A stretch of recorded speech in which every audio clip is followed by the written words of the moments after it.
Sebagian ulama maknakan urf itu adalah sesuatu yang berulang kali dikerjakan oleh seseorang dan diterima oleh masyarakat. Sesuatu yang berulang, baik itu dari perkataan atau perbuatan, dan diterima oleh manusia.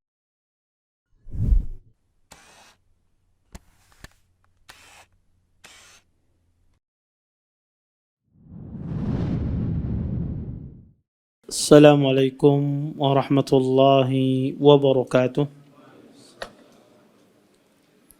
Innal hamdalillah nahmaduhu wa nasta'inuhu wa nastaghfiruh wa na'udzu billahi min shururi anfusina wa min sayyiati a'malina. May yahdihillahu fala mudilla lahu wa may yudlil fala hadiya lahu. Asyhadu an la ilaha illallah wahdahu la syarika lahu wa asyhadu anna Muhammadan abduhu wa rasuluh. Fa inna asdaqal hadisi kitabullah wa khairul hadi hadi Muhammadin sallallahu alaihi wasallam wa syarrul umuri muhdatsatuha wa kullu muhdatsatin fid din bid'ah wa kullu bid'atin dhalalah wa kullu dhalalatin finnar. Amma ba'd. Bapak-bapak, ibu-ibu, ikhwan dan akhwat yang dimuliakan oleh Allah Subhanahu wa taala, alhamdulillah, segala puji bagi Allah Subhanahu wa taala dengan limpahan nikmat yang begitu besar, di antaranya nikmat iman, nikmat Islam, nikmat kesehatan, sehingga kita semua diberikan kemudahan oleh Allah Subhanahu wa taala untuk bisa berhadir di majlis ilmu. Mudah-mudahan apa yang kita pelajari, apa yang kita tuntut pada malam hari ini mendatangkan keberkahan dari Allah Subhanahu wa taala dan kita bisa mengambil manfaat dari apa yang akan disampaikan nantinya. Bapak, Ibu, ikhwan dan akhwat yang dimuliakan oleh Allah Subhanahu wa taala, insyaallah kita akan lanjutkan kajian kita pada malam ini tentang pembahasan Mandhumah Al-Qawaid Al-Fiqhiyah karangan Syekh Sa'di rahimahullahu taala. Kita masuk pada kaidah yang nomor 28. Kata beliau, wal 'urfu ma'mulun bihi idza warad hukmun minasy-syar'i syarif lam yuhad.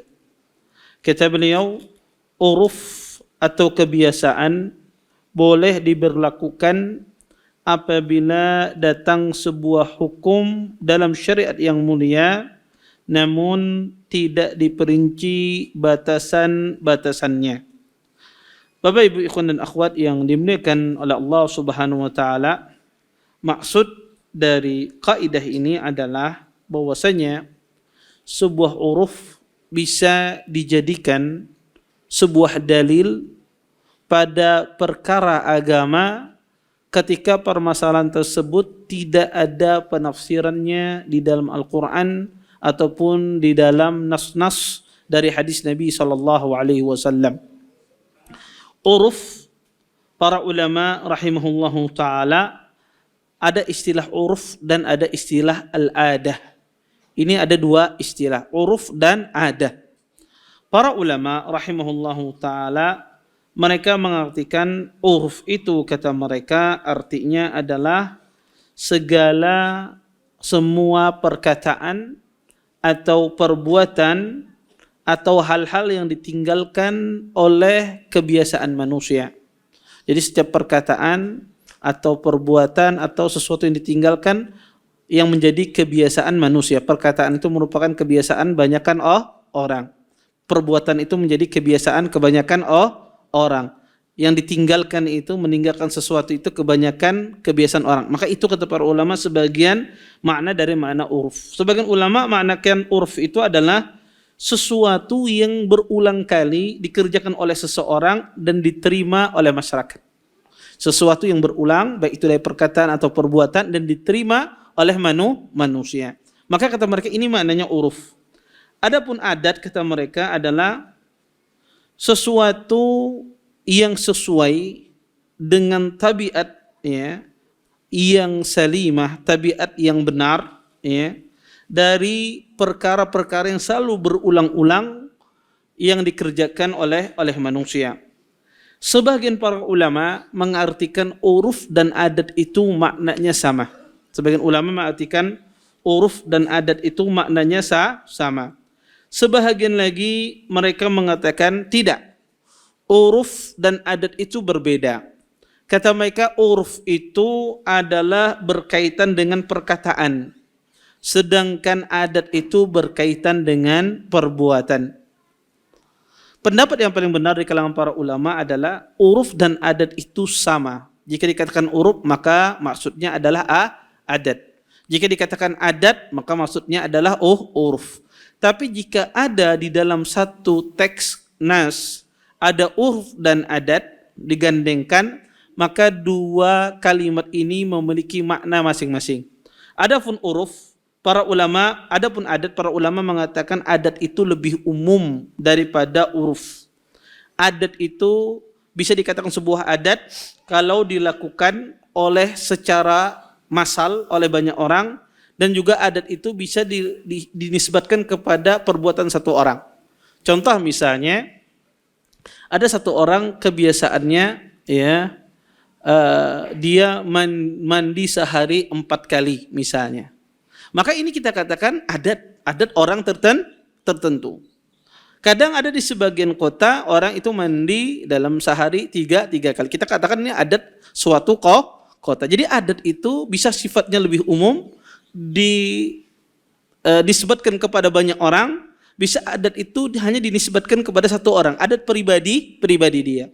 Adapun uruf, kata para ulama, uruf itu kata ahlul ilm itu segala sesuatu yang dikerjakan oleh banyak orang.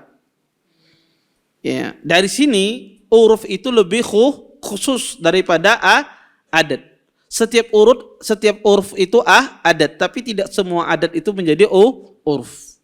Maka ini dari sisi makna, ini maknanya. Kalau jadi uruf itu lebih khusus daripada adat.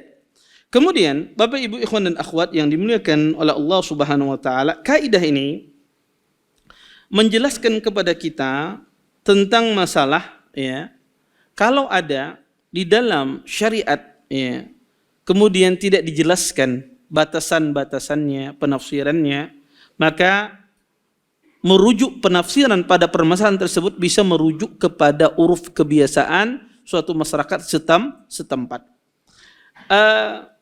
Di antara dalil yang menjelaskan masalah ini adalah Allah Subhanahu wa taala berfirman di dalam Al-Qur'an, kata Allah Subhanahu wa taala, wa ashiruhunna bil ma'ruf.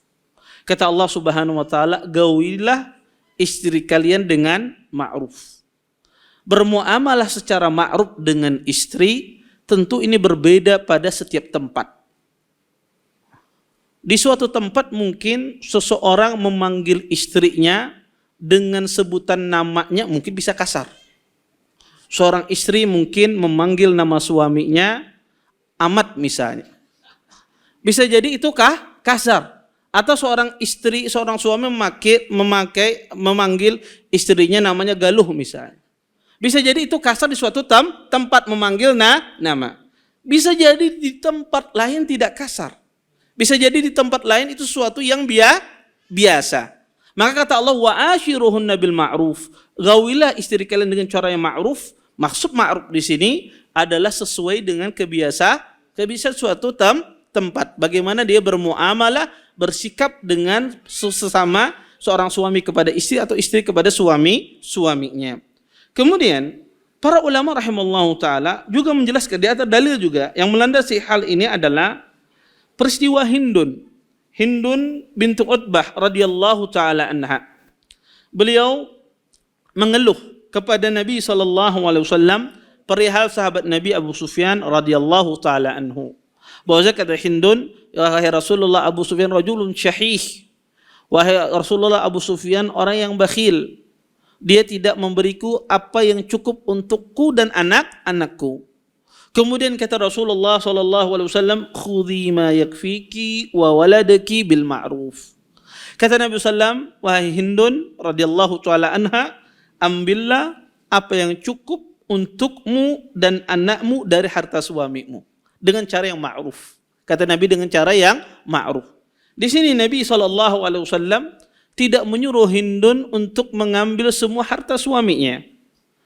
Dan juga Nabi SAW tidak menentukan batasan yang diambil. Tapi kata Nabi bil ma'ruf, sesuai dengan sesuai dengan ma'ruf yang standar. Kamu biasanya sehari butuh berapa?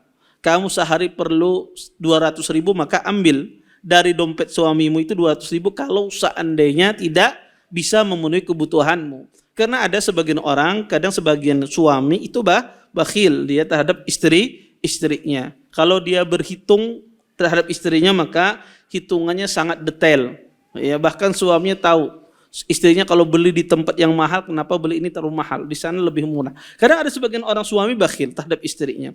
Kadang dia memberikan nafkah tidak cukup untuk istri dan anak-anaknya. Maka Nabi SAW menyuruh Hindun untuk mengambil apa yang cukup untuk dia dan anak-anaknya. Tentu maaf di sini adalah dengan kebanyakan kaum wanita. Berapa standarnya biasanya? Iya, bukan standarnya dia. Oh, ini lain. Saya standarnya mahal, lebih besar nafkah saya. Saya beda soalnya. Tidak. Tetapi ini adalah standar kebiasaan wanita berapa biasanya dikasih oleh suaminya. Ini di antara dalil yang dijadikan landasan oleh para ulama rahimahullahu taala tentang masalah kaidah ini. Tentu uruf ini tidak mungkin dipakai kalau seandainya sesuatu itu sudah dijelaskan oleh syariat. Contoh misalnya, Allah Subhanahu wa taala berfirman dalam Al-Qur'an, kata Allah, wa aqimus shalah wa atuz zakah. Kata Allah Subhanahu wa taala, dirikanlah salat dan keluarkan zakat. Cara mendirikan salat sudah dijelaskan di dalam hadis Nabi sallallahu alaihi wasallam, maka tidak perlu ditafsirkan dengan urf. Sembahyang yang benar wayah ini maghrib itu 4 rakaat. Kenapa orangnya ini sudah pintar-pintar, kuat-kuat imannya? Tidak, karena sudah dijelaskan dalam syariat. Maka tidak perlu lagi ditafsirkan. Iya. Maka kata para ulama segala sesuatu yang sudah dijelaskan dalam syariat tidak perlu lagi ditafsirkan. Seperti puasa misalnya. Kata Allah katakan, ya ayyuhalladzina amanu kutiba alaikumusiyam kama kutiba alal ladzina min qablikum. Kata Allah Subhanahu wa taala, wahai orang-orang beriman, telah diwajibkan atas kalian berpuasa sebagaimana diwajibkan atas orang-orang sebelum kalian. Maka cara berpuasa telah dijelaskan oleh Nabi SAW.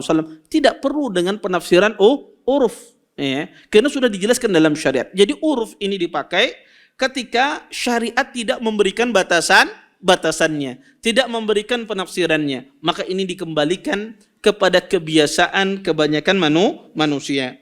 Kemudian, Bapak Ibu ikhwan dan akhwat yang dimuliakan oleh Allah Subhanahu wa taala, para ulama mencontohkan banyak permasalahan-permasalahan dalam agama ini dikembalikan kepada uruf. Di antaranya contoh, seseorang ketika dia berwudu wajib dia menggunakan air. Tidak boleh dia tidak menggunakan air kecuali dia tidak mendapatkannya. Maka diperbolehkan tayamum. Apa kategori orang dikatakan dia tidak mendapatkan air? Ya. Misalnya ada orang datang ke Masjid Imam Syafi'i. Kemudian ternyata airnya mati. Semua toko tutup, tidak ada menjual air. Kemudian di dalam Islam dia disuruh apa? Mencari air sampai dia ketemu. Terus batasannya sampai mana? Kapan dikatakan orang itu tidak ketemu air? Mencari sampai berapa kilo? 1 kilo kah berjalan kaki? 2 kilo kah? 3 kilo kah? 4? Tidak ada batasannya di dalam Islam. Allah Subhanahu wa taala menyuruh kita mencari air, tapi tidak ada batasannya. Kapan dikatakan tidak mendapatkan air? Maka ini dikembalikan kepada urf. Kira-kira orang kalau sudah mencari air 1 kilo ini kadang mendapatkan, secara uruf boleh dia bertayamum. Maka ini batasannya apa? Uruf di suatu masyarakat. Uruf di suatu masyarakat kalau sepanjang 500 meter dia cari, ini pacangan kededa berataan air. Ini adalah uruf. Yang menentukannya apa jarak ini? Akhirnya adalah uruf di masyarakat. Contoh yang lain, Bapak Ibu ikhwan dan akhwat yang dimuliakan oleh Allah Subhanahu wa taala, contoh misalnya ketika kita jual beli. Menukar misalnya menukar mangga misalnya. Sekalinya mangganya itu ada piranya sedikit. Berpira sedikit. Taib. Ini aib apa bukan? Di dalam jual beli buah. Ya. Bisa jadi bagi orang Masjid Imam Syafi'i kadada aib ini. Karena kenapa? Biasanya nukar mangga piranya banyak benar. Dan ini biasa. Ini adalah sesuatu yang biasa di masyarakat. Ya. Bisa jadi di masyarakat tertentu ini adalah suatu aib. Ya, suatu aib. Maka di dalam Islam Nabi SAW menjelaskan Nabi SAW an bai'il gharar. Nabi melarang jual beli gharar, jual beli yang menimbulkan orang rugi. Ini gharar apa tidak? Ya. Maka tidak ada batasannya. Batasannya adalah uruf suatu tempat. Nungkar semangka misalnya, betakun lawan orang jual beli. Semangkanya ini maniskah kadakah? Bujuran manis benar. Amun kada manis bulikakan dia tukang semangkanya. Akhirnya dia tukar, dia beli semangkanya. Kemudian dia rasa, mina kada manis semangkanya. Akhirnya dia bilang, ini kada manis semangkanya.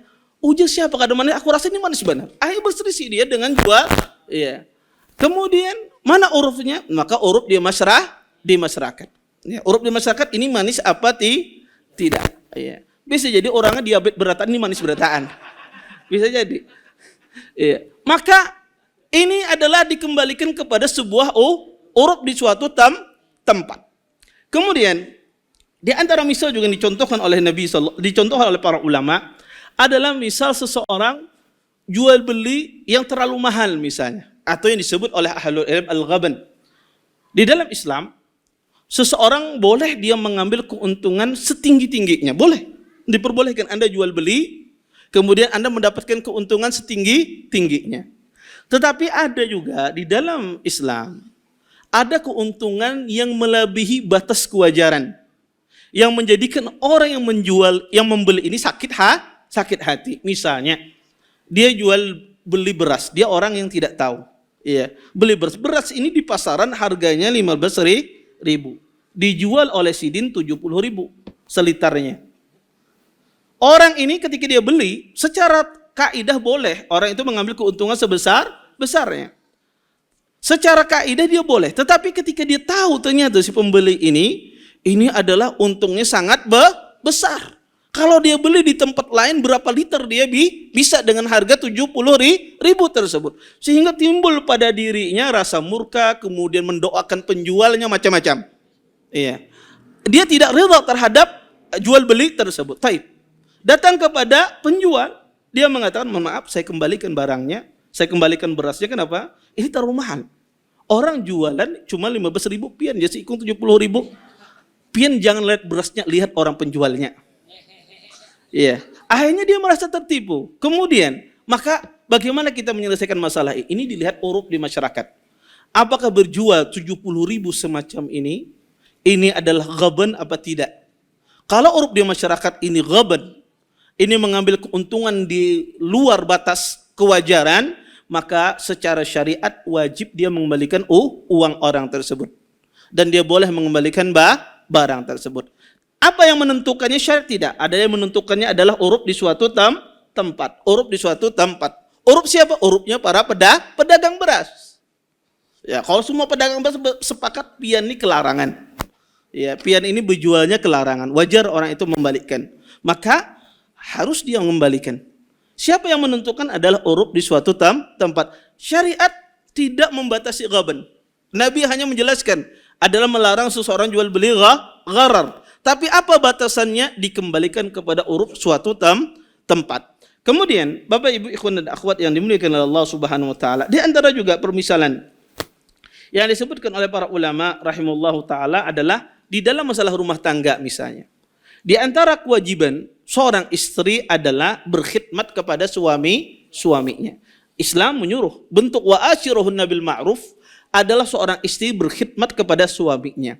Dan berkhidmat kepada suami ini bentuknya macam-macam. Di satu daerah berbeda dengan daerah lain. Tapi apakah bagian berkhidmat seorang istri menapaskan baju suaminya, memasakkan makanan untuk suaminya, menyetrikakan baju suaminya, ataukah itu bukan bagian dari berkhidmat kepada suami? Bisa jadi di kita di Indonesia itu bagian dari khidmat. Asan apa? Aku menikahi kamu kalau mau masakan. Bisa jadi itu adat di suatu tempat, itu adalah bagian dari berkhidmat, memasakkan, menyucikan baju suami, menyetrika baju suami, itu bagian dari apa? Khidmat. Bisa jadi di tempat lain itu bukan bagian dari khidmat. Dia hidup mungkin di Eropa misalnya, dia tidak terbiasa uruf di sana memasakkan asan suami, laki dan bini masing-masing memasak, masing-masing bercuci baju. Maka bisa jadi satu negara berbeda dengan negara lain. Maka kalau ada orang bertengkar suami istri misalnya, istrinya kada memasak untuk suaminya, kata istrinya dengan hujah ini lain tugas ulun. Ya suaminya ini tugas ikam, ini kebiasaan orang-orang di sini di Indonesia memasak suaminya. Ulun ada keturunan Belandanya sedikit. Maka ini dikembalikan kepada uruf di suatu tempat. Maka kalau di suatu tempat demikian, maka bagian dari khidmat, maka dia harus berkhidmat. Siapa yang menentukannya? Ini adalah uruf di masyarakat setempat. Kemudian Bapak Ibu ikhwan dan akhwat yang dimuliakan oleh Allah Subhanahu wa taala, termasuk juga dalam masalah ini adalah masalah memberikan nafkah kepada istri misalnya. Ini juga tidak ada batasannya di dalam syariat. Allah Subhanahu wa taala mewajibkan para suami untuk memberikan nafkah. Tapi apakah dibatasi? Berapa dinar, berapa dirham? Tidak ada batasannya. Yang membatasi ini siapa? Adalah uruf kebiasaan di masyarakat. Kalau wanita di tempat kita biasanya diberikan nafkah sehari misalnya 100.000 misalnya, maka itulah kewajiban suami yang diberikan kepada istrinya. Maka apa yang membatasinya adalah uruf di suatu masyarakat. Di antara permasalahan juga yang dijelaskan oleh para ulama silaturahim. Kapan seseorang itu dikatakan menyambut suatu rahim? Apakah harus setiap hari ia berkunjung rumah keluarganya? Ataukah seminggu sekali dia berkunjung ke tempat keluarganya? Ataukah dia berkunjung setahun sekali? Ya. Maka ini tidak ada batasannya di dalam syariat. Kapan seseorang itu dikatakan dia menyambut suatu rahim? Maka dikembalikan kepada uruf. Berapa kali biasanya secara uruf orang itu layak dia menjenguk saudaranya. Maka di dalam syariat kita ini banyak sekali Bapak Ibu ikhwan dan akhwat permasalahan-permasalahan yang tidak dijelaskan di dalam syariat batasannya. Permasalahan yang sering disinggung oleh para ulama masalah safar. Jarak safar tidak pernah dibatasi di dalam syariat. Kapan seorang itu dikatakan musafir? Dan ini tentu dikembalikan kepada uruf di suatu tempat. Maka yang menjadi penentunya adalah kebiasaan masyarakat setempat. Baik. Kemudian para ulama rahimallahu taala mengatakan kapan suatu uruf kebiasaan dijadikan dalil, dijadikan landasan. Karena tidak semua kebiasaan itu dijadikan patokan dalam mengambil sebuah hukum. Para ulama rahimahullahu ta'ala menjelaskan ada beberapa syarat kapan suatu itu dikatakan dia dijadikan landasan untuk mengambil sebuah hukum. Pertama syaratnya kata para ulama, uruf itu menjadi dalil. Pertama adalah uruf tersebut nampak, jelas, dan sering dilakukan oleh masyarakat. Artinya uruf tersebut bukan perkara yang jarang. Bukan perkara yang jarang. Saya kasih contoh misalnya.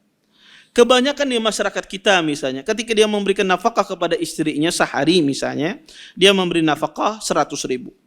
Tapi ada sebagian keluarga, dia memberi nafkah kepada istrinya setiap harinya 10 juta misalnya. Ini ada sesuatu yang sedikit, yang jarang terjadi. Tapi kebanyakan orang memberikan 100.000. Maka standarnya adalah yang menjadi kebanyakan orang. Bukan menjadi perbuatan segelintir orang.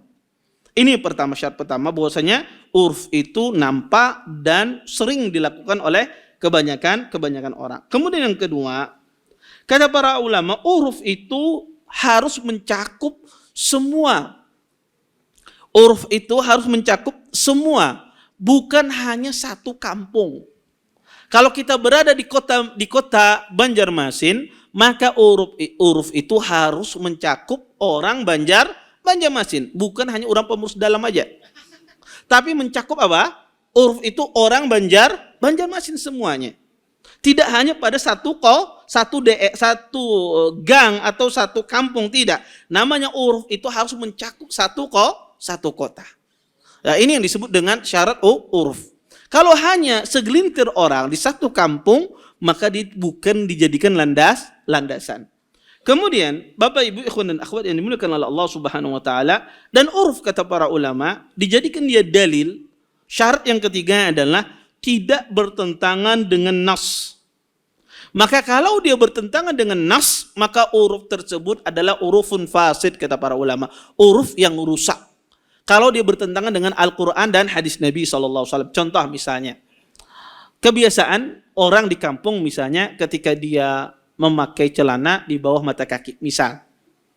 Memakai celana di bawah mata kaki. Hurufnya kita adalah di atas mata kaki. Maka dikatakan si fulan antum pakai celananya menyelisih kebiasaan. Kita katakan tidak. Kenapa? Karena hurufnya Anda yang rusak. Ya, bahwasanya sunnahnya di dalam Islam di atas mata kaki. Contoh yang lain. Di kebiasaan di suatu tempat, bahkan di suatu negara mungkin, orang dianggap tidak baik berjenggot. Bahkan dituduh macam-macam misalnya. Dia ketika dia berjenggot, memelihara jenggotnya macam-macam. Ya. Dia anggap sesuatu yang tidak benar. Bahkan urutnya di masyarakat tersebut apa? Orang yang kada berjenggot, orang yang baik dan seterusnya. Maka kita katakan, apakah kita mencukur jenggot kita karena masyarakat demikian? Tidak. Karena Islam menyuruh seseorang memelihara jenggotnya. Urut yang ada di masyarakat berarti urut yang rusak. Ustadz, bini ulun kada ketujuh ulun berjenggot apa macam. Ketahuilah berarti fitrah bini kita rusak. Kenapa? Karena bertentangan dengan syariat. Ya. Maka kata para ulama, huruf itu tidak bisa dipakai kalau bertentangan dengan nas, baik itu Al-Quran ataupun hadis Nabi SAW.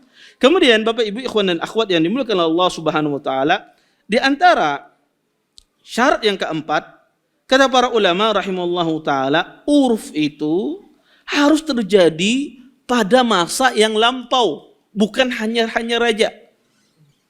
Jadi peristiwanya orang hanya aja melakukan demikian di masyarakat, kemudian dijadikan landasan. Tidak. Uruf itu sesuatu yang telah lama berlalu kebiasaan, bukan sesuatu yang hanya terjadi di masyarakat. Maka tidak bisa diambil sebuah uruf sesuatu yang hanya terjadi di masyarakat kita. Kemudian Bapak Ibu ikhwan dan akhwat yang dimuliakan oleh Allah Subhanahu wa taala, para ulama rahimahullah taala juga menjelaskan bahwasanya di antara syarat huruf tersebut nampak. Huruf tersebut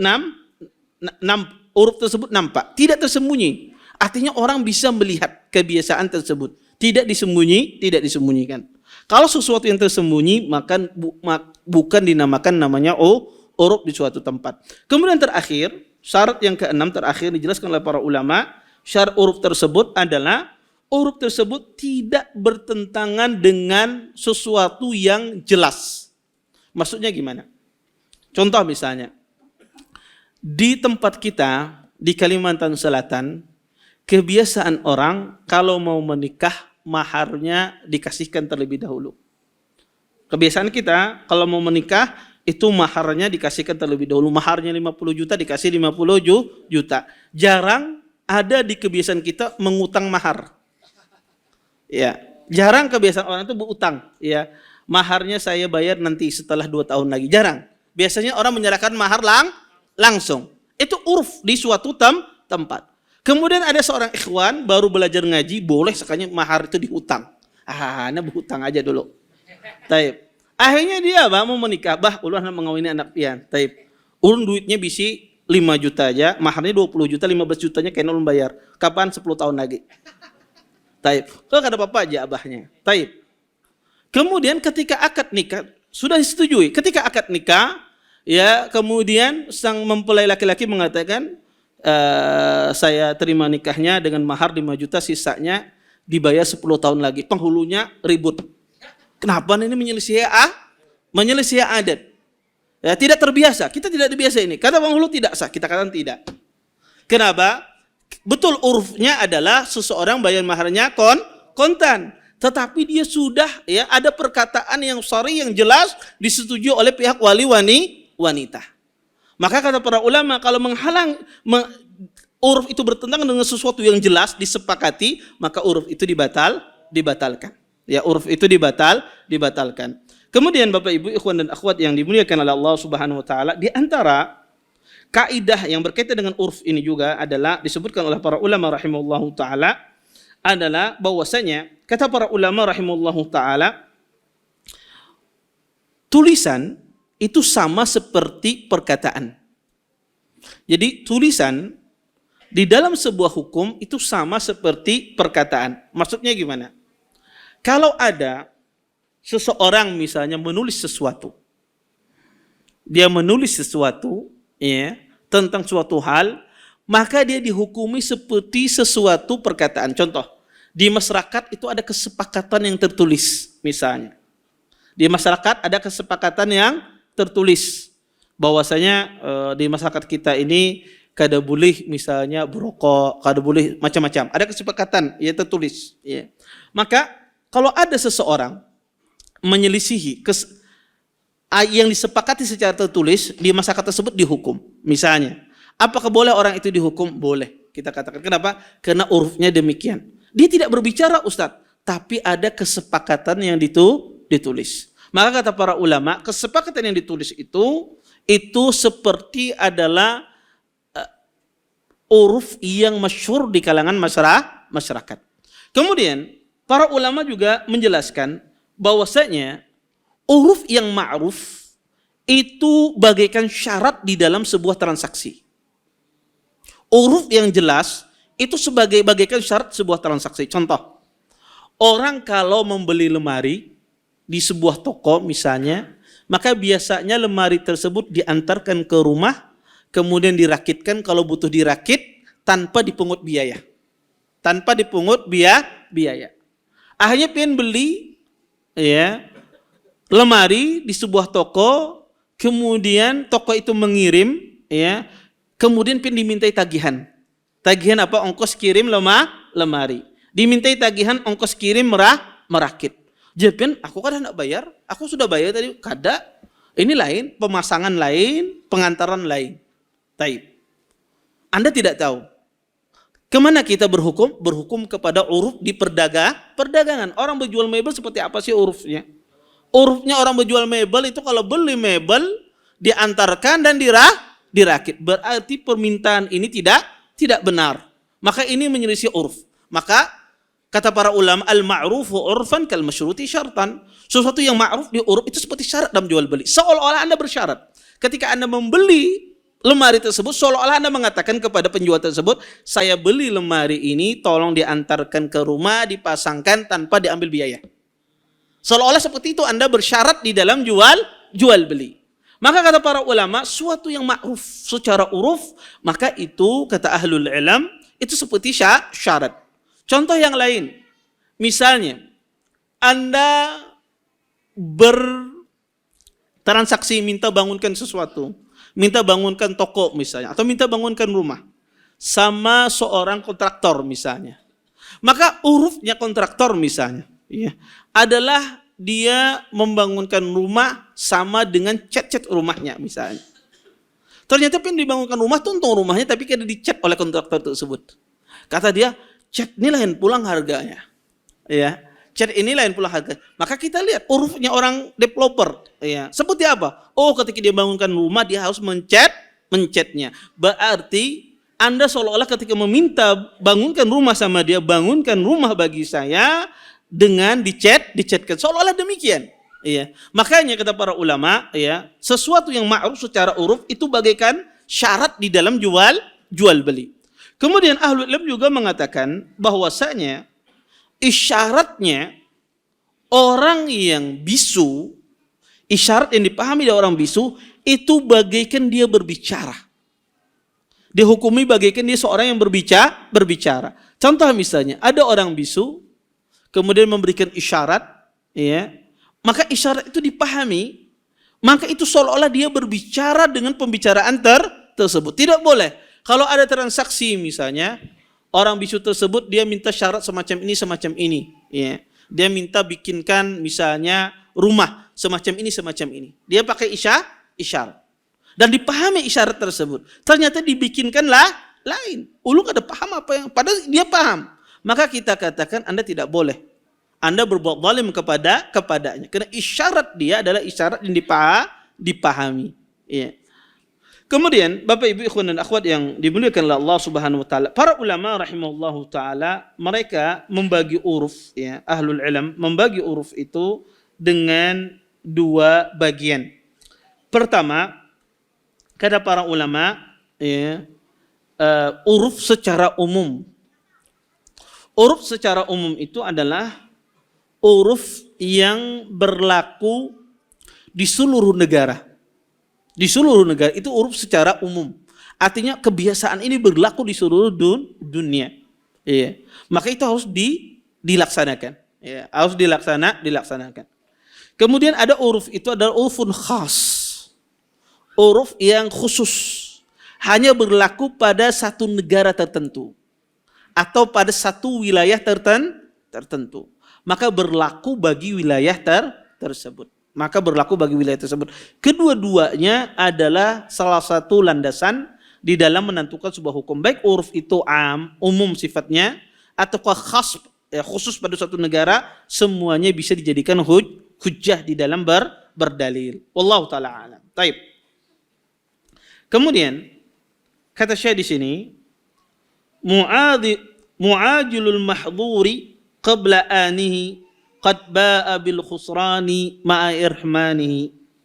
Orang yang tergesa-gesa, kata Syekh, melakukan hal yang dilarang sebelum waktunya, sungguh dia kembali dengan membawa kerugian dan keharaman. Kaidah ini Bapak Ibu, kaidah yang sangat penting di dalam Islam. Kaidah ini menjelaskan bahwasanya seorang tergesa-gesa untuk mencapai suatu tujuan, maka dia dihukumi, diharamkan mengambil apa yang dia inginkan tersebut. Kaidah ini diambil oleh para ulama rahimahullahu ta'ala berdasarkan ayat suci Al-Quranul Karim.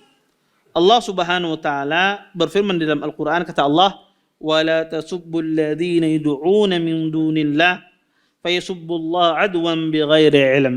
Kata Allah subhanahu wa ta'ala, janganlah kalian mencela Tuhannya orang-orang yang menyembah selain Allah. Jangan kalian cela Tuhan-Tuhan mereka. Kenapa? Karena nanti mereka mencela Allah subhanahu wa ta'ala tanpa ilmu. Ayat ini Allah subhanahu wa ta'ala melarang orang-orang beriman mencela Tuhannya orang-orang kafir. Bukan menunjukkan Tuhan mereka benar, tidak. Tapi dalam maksud apa? Menutup pintu fitnah, sadduz zari'ah. Kenapa? Ketika kita cela Tuhan mereka, mereka akan mencela Allah subhanahu wa ta'ala. Yang mana celaan kepada Allah itu sangat besar. Maka dilarang di dalam Islam. Yang menyebabkan dia mencela Tuhan kita. Di dalam hadis lain, Nabi SAW pernah bersabda, kata beliau, min akbaril kabair ayyal'ana ar-rajul walidayh. Kata Nabi, di antara dosa besar dan paling besar, kata Nabi SAW, seseorang laki-laki mencela kedua orang tuanya, melaknat kedua orang tuanya.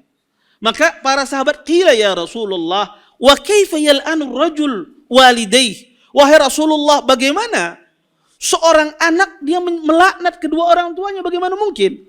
Kata sahabat ini, ada seorang anak bisa melaknat kedua orang tuanya.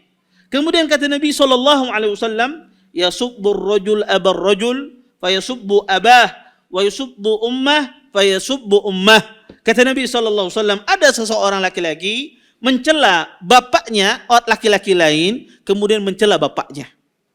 Ada seseorang mencela ibu orang lain, kemudian ibunya dicela. Itu kata Nabi SAW melaknat kedua orang tuanya.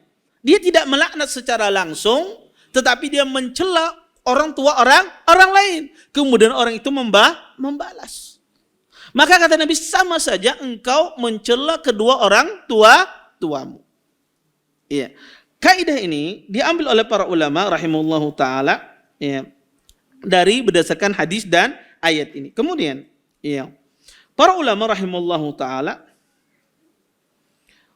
hukuman ini, kata para ulama rahimahullahu ta'ala, ya, tidak hanya mencakup di dunia saja, tapi hukuman ini pun juga akan berlaku di akhirat. Artinya ketika diharamkan di dunia, juga akan diharamkan di akhirat.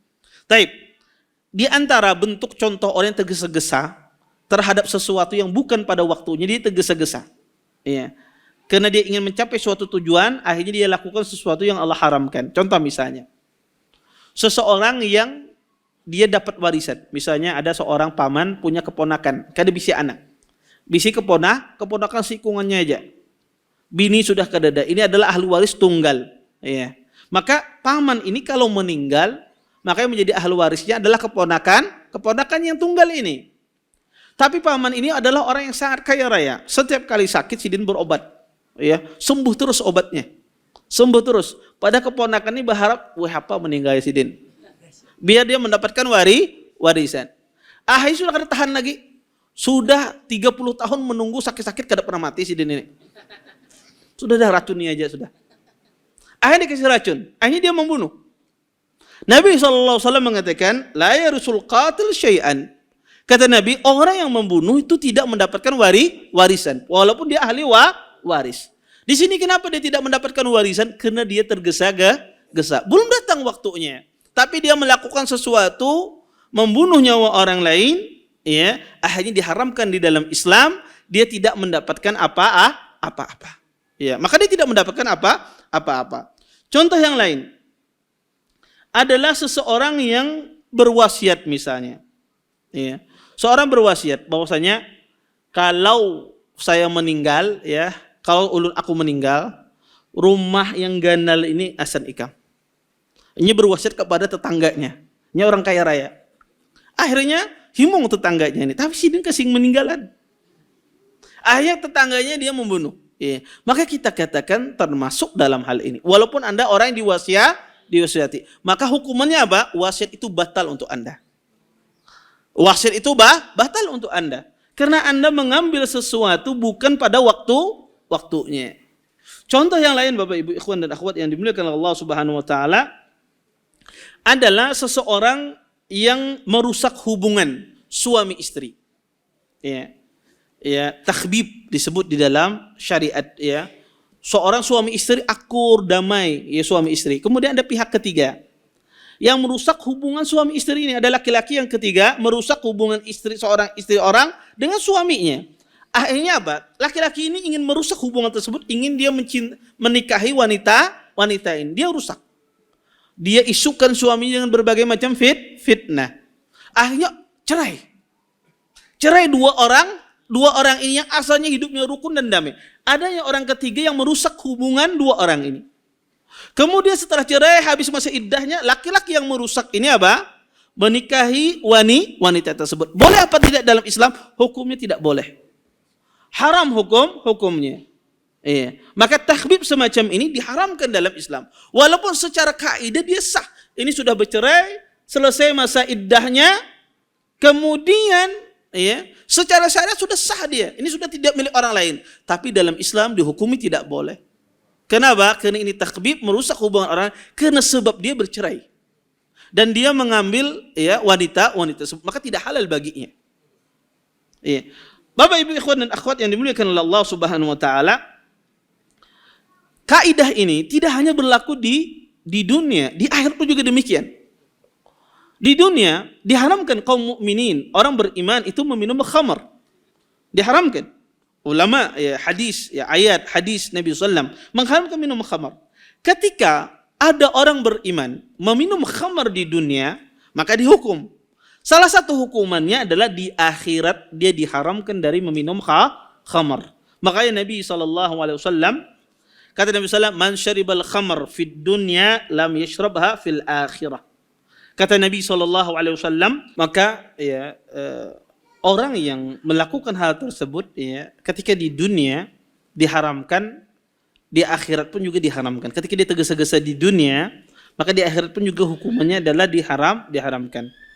Salah satu contoh yang lain disebutkan di dalam hadis Nabi SAW, orang yang memakai sutra.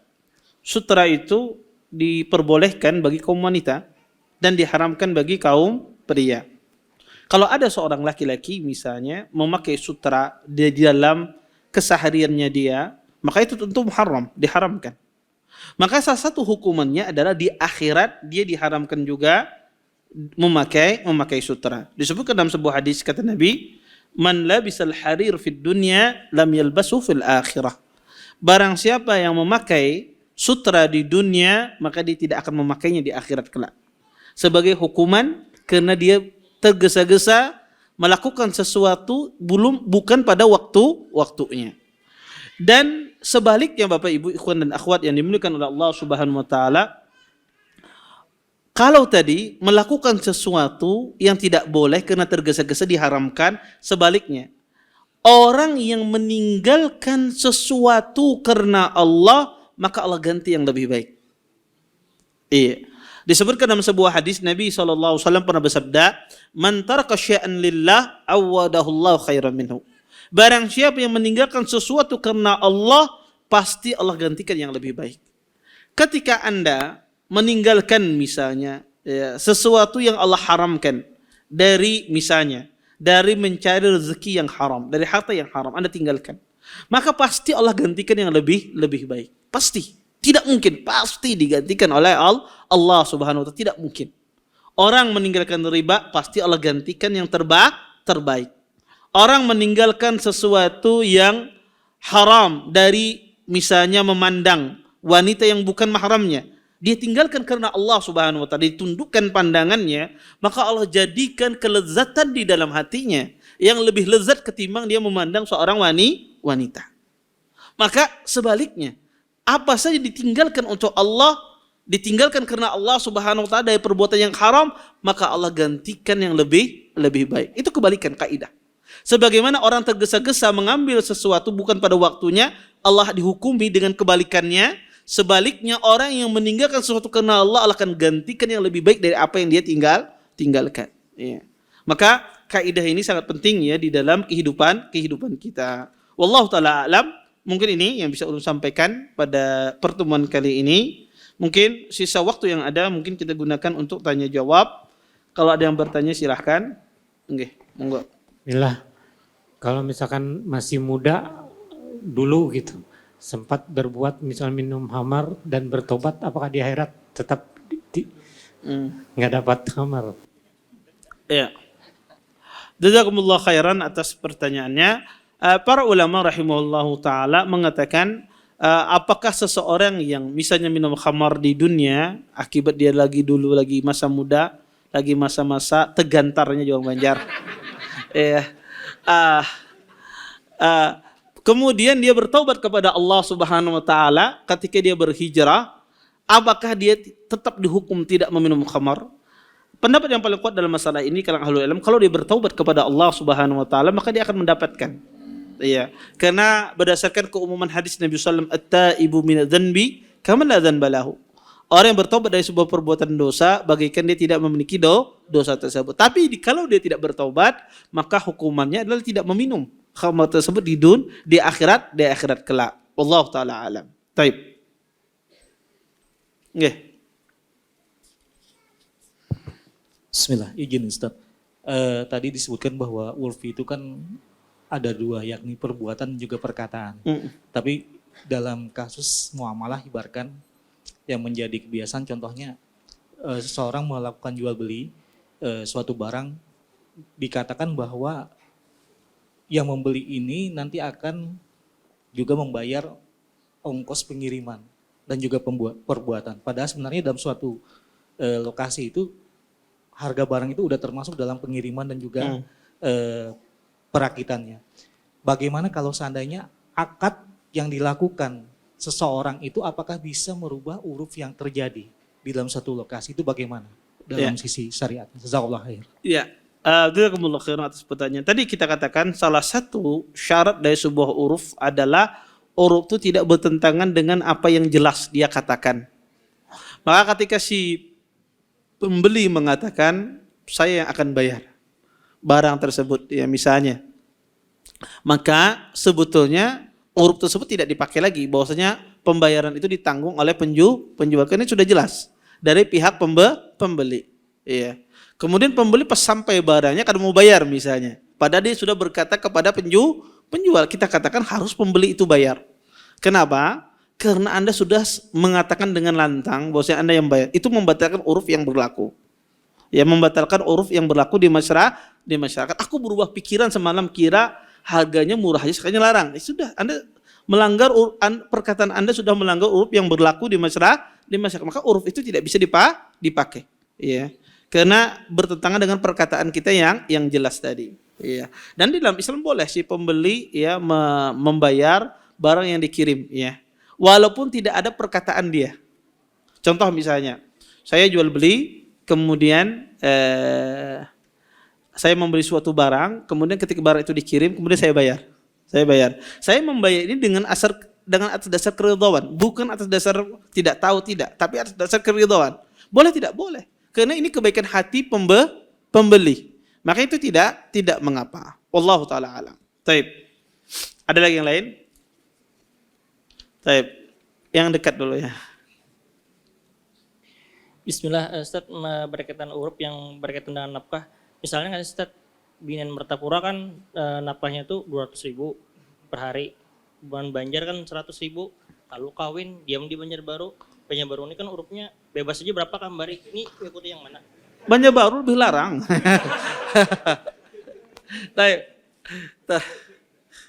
Ya. Pertama ya, kalau menikah dengan wanita bukan dilihat urupnya suatu tempat, tapi adalah dilihat urup kebanyakan wanita seperti apa, ya. Urup kebanyakan wanita seperti apa.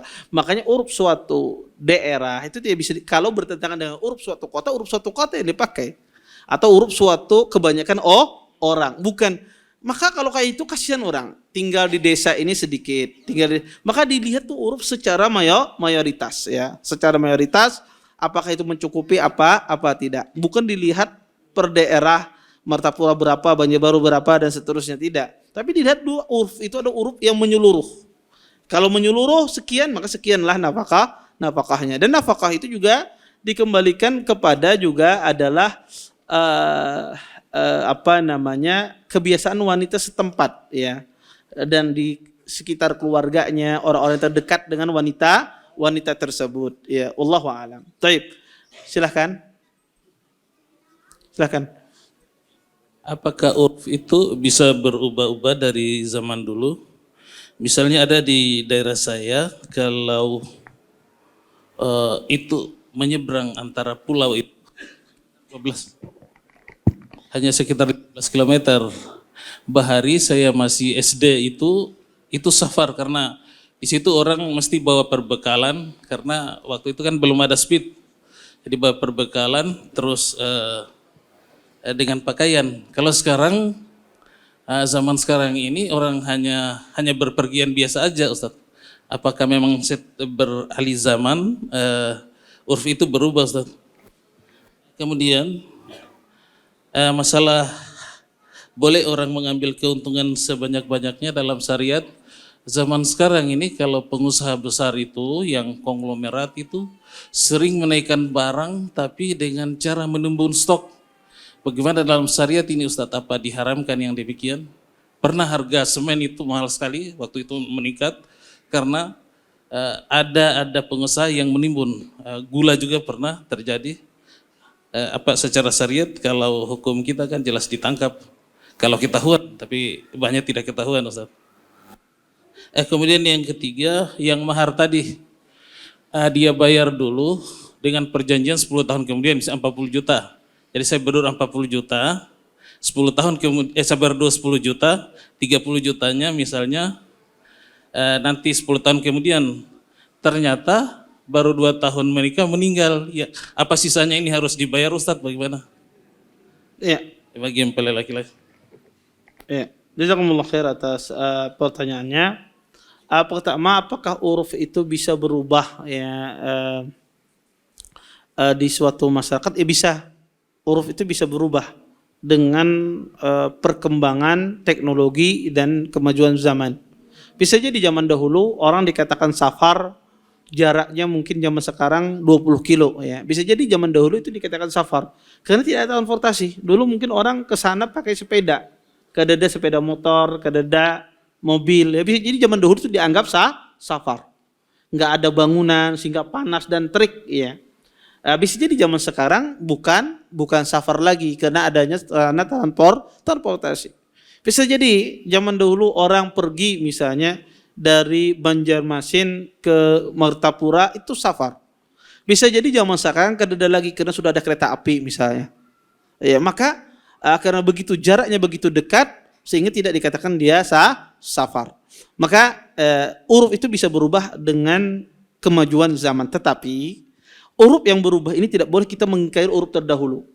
Ketika uruf itu berubah kita ingkari, berarti hari bagiannya itu salah. Tidak, uruf yang dahulu tidak boleh diingkari karena itu sesuai dengan kebiasaan zaman dahulu. Maka kata para ulama, uruf itu tidak boleh diingkari akibat perubahan zaman uruf yang terdahulu. Iya.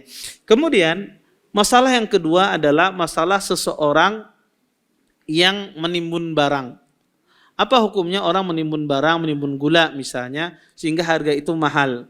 Maka menimbun barang jelas tidak boleh, karena ini bertentangan dengan nas. Walaupun uruf dari pedagang itu boleh ya misalnya. Maka itu bertentangan dengan nas. Nabi SAW melarang seseorang menimbun barang, ya, karena itu menyebabkan harga itu naik. Kata Nabi, zalim. Orang yang ihtikar, menimbun barang, apalagi yang dibutuhkan oleh manusia, seperti bahan pokok dan semisalnya ditimbun, maka itu adalah perbuatan zalim dan diharamkan di dalam Islam. Kemudian yang terakhir adalah seseorang mati, maharnya belum dibayar, maka itu adalah utang yang harus dilunasi. Maka mahar yang belum lunas itu utang kepada istrinya. Bininya boleh menagih, boleh. Kalau suami itu punya harta, ada hartanya, maka harta itu harus dibayarkan dulu kepada utangnya terhadap istrinya, baru dibagi warisannya. Kalau sang suami itu tidak memiliki harta, memiliki orang tua, maka hendaknya orang tua dia membayar utang anaknya, ya, semacam itu. Ya, karena itu dianggap hutang, sama seperti orang berhutang.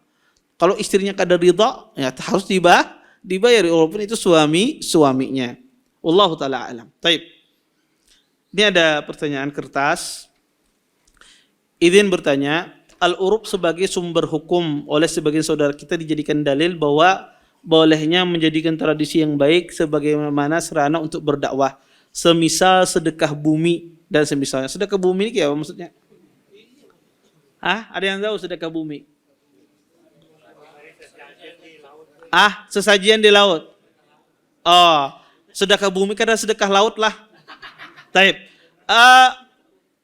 Sedekah bumi, ya, sedekah bumi adalah kalau tadi yang maksud ke sedekah bumi itu ngasih ke laut, bukan? Apa seperti apa? Taib. Apa? Taib. Ya, orang sesajian ya, ngasih sesajian. Ya karena masuk bulan Muharram, awal bulan Muharram dan semisalnya, rasa syukur kepada sang. Tentu hal ini ya bertentangan dengan syariat ya. Kita tadi katakan syarat uruf itu apa? Tidak bertentangan dengan syariat. Syariat melarang seseorang melakukan perayaan-perayaan kecuali dua perayaan, yaitu Idul Fitri dan Idul Adha. Selain itu dilarang. Maka di luar dua ini maka dilarang perayaan-perayaan semacam ini. Selain juga kadang-kadang di dalamnya terdapat berbagai macam mungkin kesyirikan, maka ini diharamkan di dalam Islam. Maka pertama kita katakan di uruf itu ada syaratnya. Tidak semua uruf itu dipakai. Di atas syaratnya tadi tidak bertentangan dengan nas, tidak bertentangan dengan Al-Qur'an dan hadis Nabi SAW. Kalau bertentangan maka itu disebut uruf yang rusak, tidak perlu dipakai. Contoh misalnya yang dijadikan uruf oleh para ulama, uruf yang adalah semacam Allah mengatakan ya ayyuhar rasul kulu minat thayyibat. Kata Allah Subhanahu wa taala, wahai para rasul, makanlah dengan makanan yang baik. Di dalam Islam dihalalkan makanan itu thayyib dan diharamkan makanan itu kalau dia khabis. Maka yang menjadi patokan thayyib dan khabis ini seperti apa? Ya. Maka ahlul ilm mengatakan sesuatu itu dikatakan dia khabis, dikatakan tayyib, maka itu dikembalikan kata Imam Abdul Bar kepada urufnya bangsa Arab, bukan kepada urufnya semua manusia. Ya, karena bisa jadi tayyib di satu masyarakat, khabis di masyarakat yang lain. Maka kata para ulama dikembalikan kepada urufnya bangsa Arab. Karena urufnya mereka lah diturunkan Al-Qur'anul Karim. Oleh karena itu, ya, ketika uruf itu dia bertentangan dengan nas, maka tidak bisa dijadikan dalil dan landasan.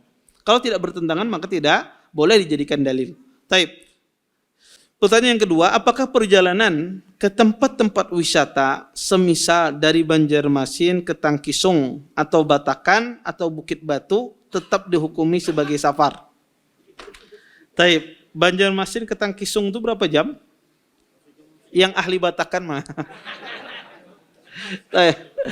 Intinya, wallahu a'lam ya. Tapi yang jelas kalau Banjarmasin ke Tangkisung saya rasa itu safar. Ya saya itu rasa safar. Buktinya apa? Pasti membawa bekal. Pasti membawa bekal. Setidaknya dia membawa uang, bawa baju kadang-kadang ya. Ataupun saya nggak tahu Bukit Batu ini di mana. Matapura sana. Riam kanan. Iya, kalau seandainya ya urufnya di tempat kita ini bukan safar ke Bukit. Kalau ke Tangkisung iya itu safar ya.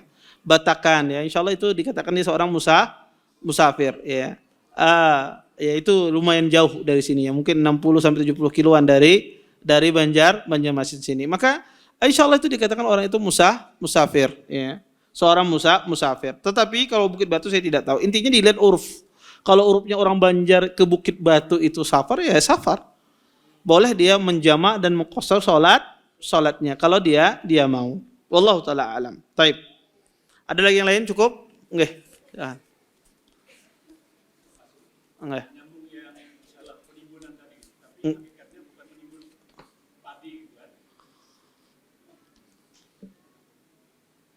Ya, kaitannya dengan padi, biasanya ini teman saya tidak usah disebutkan orangnya. Dia ilmu pertanian bisa punya lahan, digarap oleh orang lain dengan cara bagi hasil. Tapi dia tidak menjual serta-merta setelah panen. Kebiasaan itu akhir-akhir menjelang tanam lagi itu mahal. Tapi dia tidak niat untuk menimbun. Karena perhitungan bisnisnya atau bagi hasilnya untuk yang bekerja itu harus diangkat. Menunggu harga tinggi supaya yang menggarap ini tadi juga dapat tinggi hasilnya, dia juga dapat tinggi hasilnya. Itu dalam konteks penimbunan. Apakah itu masih bertentangan dengan nas atau itu kebiasaan yang mubah saja buat saya. Yang kedua, sudah umum di masyarakat kulya dengan kulhu. Ada yang mengatakan maknanya itu justru mendahulukan kulya, baru kulhu penegasan ahadnya tadi. Apakah kebiasaan itu memang dalilnya harus dari yang tinggi ke bawah dulu? Umpamanya aduha, umpamanya kan, yang bawah lagi gitu, atau itu kebiasaan umum aja, atau ada pendalilan. Demikian dua hal itu. Terima kasih. Assalamualaikum warahmatullahi wabarakatuh. Ya, jazakumullah khair atas pertanyaannya. Ini pertanyaan tentang masalah pertama adalah seorang yang punya lahan pertanian, kemudian digarap oleh orang lain dengan bagi hasil. Tetapi mereka tidak langsung jual, nanti pas harganya naik langsung mereka jual. Boleh apa tidak? Boleh, nggak ada masalah. Karena dia yang memiliki padi, bukan penjual dia, bukan pembeli dia. Yang dilarang itu adalah pembeli membeli di petani, kemudian dia simpan, nanti harga mahal baru dia lepas. Ini yang dilarang.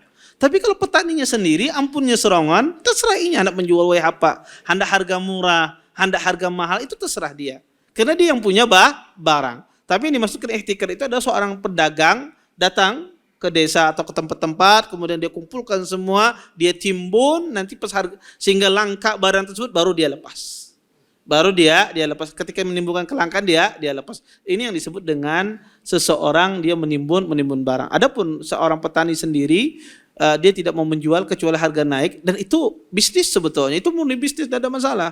Sama seorang peternak lele, peternak ikan, dia tidak akan jual lelenya ketika harganya murah, ketika harga naik dia jual. Itu strategi dalam bisnis, tidak ada masalah. Tapi yang dilarang itu adalah seseorang menciptakan kelangkaan itu akibat perbuatan dia. Itu yang dilarang, ihtikar itu. Dia menciptakan kelangkaan, ya. Dia yang menciptakan tersebut sehingga harga itu naik. Ini yang dilarang karena dia merusak tatanan ekonomi, ya. Kemudian yang kedua masalah membaca Quran itu harus tertib apa tidak? Tidak harus membaca Quran itu tertib, ya, tidak harus. Ya, dalilnya apa? Dalilnya adalah Nabi SAW pernah sholat malam, sholat tahajud, beliau membaca surah Al-Baqarah, kemudian beliau lanjutkan surah An-Nisa, kemudian surah Ali Imran. Seharusnya Al-Baqarah, Ali Imran, An-Nisa. Nabi baca Al-Baqarah, An-Nisa, kemudian Ali Imran. Ini menunjukkan bahwasanya membaca Al-Quran tidak harus tertib dari atas ke bawah. Boleh kemana saja. Ya, tidak ada aturan harus tertib, ya. Dan itu pendapat yang paling kuat di kalangan para ulama. Wallahu taala a'lam. Baik. Ulun nih hendak sholat 5 waktu dan termasuk sholat Jumat. urfnya di masyarakat ulun tuh membawa sejadah apabila sholat Jumat. Ulun kada membawa sejadah, tiba-tiba ada orang menghampiri sejadah sampai ulun. Terus maksud ulun kan merapatkan sholat nih, ingin merapatkan saf. Cuma urf di masyarakat itu kada merapatkan. Sedangkan ulun hendak sholat ke masjid yang mohon maaf sudah kenal sunnah, itu paling dekat 20 km. Dan paling jauh ya sampai sini gitu nah. Apakah urf itu berlaku di tempat ulun karena sudah melanggar tadi yang melanggar nas dan juga urf itu sudah di masa lampau sudah disampaikan oleh dalil. Nah, itu bagaimana tanggapannya Ustadz? Namun jika ulun merapatkan saf, menjelaskan kepada orang begamatan, jangan cari jerpian sampaikan dengan baik, orang tuh tetap ngotot. Nah, terus yang kedua, alhamdulillah ulun kan termasuk orang yang ditokohkan di masyarakat. Tiba-tiba bulik sholat Jumat, ada orang menahan, besaruan dulu. Besaruan, ulun tidak tahu besaruan apa, entah besaruan bahaulan atau apa. Duduk, ulunnya hendak menolak. Tiba-tiba ketika ulun menolak, suatu saat nanti mafsadatnya itu akan diboikot orang, terutama satu kampung. Nah, itu. Bagaimana menurut Pian, apakah duduk aja di situ atau tetap sampaikan secara halus? Bagaimana menurut Pian, pandangan Pian Ustadz? Wassalamualaikum warahmatullahi wabarakatuh. Taib. Pertama tentang di masyarakat kita, tentang merapikan shaf ya. Di masyarakat itu shafnya renggang-renggang ya. Kalau kita rapikan nanti menyisir uruf. Apakah tidak kita rapikan? Kita katakan tetap kita rapikan shaf. Rapatkan shaf tersebut. Uruf itu bertentangan dengan Al-Quran dan hadis ya, bertentangan dengan nas. Nabi SAW mengatakan sawu sufu fakum fa in taswiyatu sufu min tamamis shalah. Ratakan dan sempurnakan shafnya.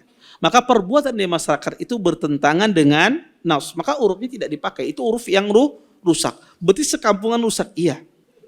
Dia itu adalah uruf yang salah. Nah, merapikan shaf juga di dalam Islam. Kita merapikan shaf itu di awal. Seorang ketika dia merapikan shaf, ya sudah di awal dia rapikan. Ketika kita bertakbiratul ihram orangnya menjauh, kita rapatkan kaki kita menjauh, ya sudah. Tidak perlu dikejar. Ya karena ada sebagian orang kadang tuh kejar-kejaran kaki. Dipepet terus akhirnya diinjakan akhirnya. Maka tidak perlu dikejar, sudah kita rapikan shaf kita. Kemudian ada sebagian orang ketika dirapikan itu sebagian risih. Ketika sambahyang itu mulai bergeser dikit dia. Mulai menjauh ya sudah. Itu urusan dia dengan Allah. Yang penting kita sudah menyempurnakan. Iya. Maka merapikan shaf itu di awal. Kalau orang itu menghindar di tengah-tengah sholat, ya sudah itu urusan dia. Kita tidak disebutkan dengan melihat kaki, kita disuruh untuk khusyuk beribadah kepada Allah Subhanahu wa taala, tidak sibuk melihat mana batis, enggak. Tapi kita sibuk untuk beribadah kepada Allah Subhanahu wa taala. Merapikan itu di awal. Kemudian yang kedua, kalau diundang di masyarakat saruan, kalau saruannya bermakanan aja kan ada apa-apa, 10 kali diundang hadir aja ada Bapak. Kalau sekedar diundang ajak makan. Tapi kalau di situ ada acara-acara yang bertentangan dengan akidah atau semacamnya, nah bagaimana? Apakah kita hadir atau tidak? Kalau kada hadir diboikot orang misalnya, apa yang harus kita lakukan? Maka kadang kita itu kalau menjawab, ya jawab itu juga dengan jawaban yang hikmah ya. Jawaban. Mungkin jangan kita menjawab misalnya, oh dia kada boleh Pak, dosa ini, dia tidak siap. Dia tidak siap. Jadi ketika kita menjelaskan dalil, menjelaskan kemungkaran itu dilihat. Kalau kita jelaskan kemungkaran, orang ini paham tidak hitopnya? Paham tidak apa yang kita bicara? Kata Nabi kata para ulama, ajak orang itu berbicara sesuai dengan kadar akalnya. Kalau kita jelaskan makin dia menjadi-jadi, jangan pun Anda jelaskan, berarti tidak hikmah. Kita jelaskan pada saat itu. Terus gimana menjawabnya? Maka jawab dengan jawaban diplomatis. Misalnya, oh Masya Allah, kini. Oh ya insya Allah nanti ulun coba dulu musyawarah lawan bini. Misalnya, Anda jawab diplomatis demikian. Oh insya Allah, ya ulun coba nanti ulun lihat kalau ada tidak berhalangan, insya Allah ulun hadir misalnya. Jawaban diplomatis, ya. Mungkin Anda dari sekarang persiapkan kalau seandainya kita adalah tokoh di masyarakat, dan persiapkan jawaban diplomatis. Kalau ditanya anak apa yang persiapkan, belum persiapan lagi. Tapi harus dipersiapkan. Jadi Ketika ada orang ketika mengundang kita dan kita lihat itu acaranya kurang bagus misalnya, maka jawab dengan jawaban yang baik. Masyarakat itu kalau dijawab dengan jawaban baik mereka menerima. Kadang mungkin orang itu memaksa kita. Ya, Anda jawab misalnya, Afwan, insya Allah anak akan usahakan, tapi mungkin ada kesibukan untuk anak ngerjakan. Nanti anak akan kalau ada waktu mungkin Anda bisa datang ke tempat antum. Ya. Maka Anda tidak perlu datang dengan dijawab dengan jawaban yang apa ya? Jawaban yang orang itu tidak menimbulkan dia menjadi memusuhi Anda. Kan intinya kan kita tidak datang. Artinya kita tidak datang. Dan itu salah satu juga bentuk kita berdakwah. Ya, bentuk kita berdakwah. Karena ada sebagian orang itu siap dijelaskan secara baik-baik, ada sebagian orang tidak siap dijelaskan secara baik-baik. Saya pernah juga kadang diundang, ya, kadang diundang itu untuk mengisi acara yang jelas-jelas bertentangan, ya. Saya tidak mau menyebutkan acara, jelas-jelas bertentangan. Sampai saya dalam hati ini kada tahukah Bu Jenggot kayak ini udah dalam hati saya, kenapa masih disuruh ngisi acara kayak ini? Dalam pandangan ana, dalam pandangan saya, ini ngetes apa? Muncul spekulasi di dalam benak saya. Tapi saya jelaskan, Afwan, Anda jelaskan terus terang bahwa Anda nggak bisa ngisi karena menurut Anda ini secara keyakinan saya tidak setuju dengan perbuatan. Saya jelaskan dengan baik dan dia terima. Bahkan dia bersyukur, Masya Allah, ternyata dia tidak tahu. Ya, artinya ada sebagian orang tuh siap ketika kita jelaskan al-haq saat itu dia nerima. Ada sebagian orang sudah pasang kuda-kuda lawan antum. Ketika kita ingin menjelaskan dia sudah pasang kuda-kuda. Nah, ini tidak hikmah kita menjelaskan kepada dia saat itu. Ini dengan cara penolakan yang dengan hikmah kita menolaknya. Wallahu taala a'lam. Baik. Saya kira cukup. Kita tutup dan doa kafatul majelis. Subhanakallahumma bihamdika asyhadu an la ilaha illa anta astaghfiruka wa atubu ilaik. Assalamualaikum warahmatullahi wabarakatuh. Terima kasih. Jazakumullah khairan wa barakallahu fikum. Video ini dibuat atas partisipasi dari donasi Anda. Semoga menjadi amal jariah bagi Anda semuanya.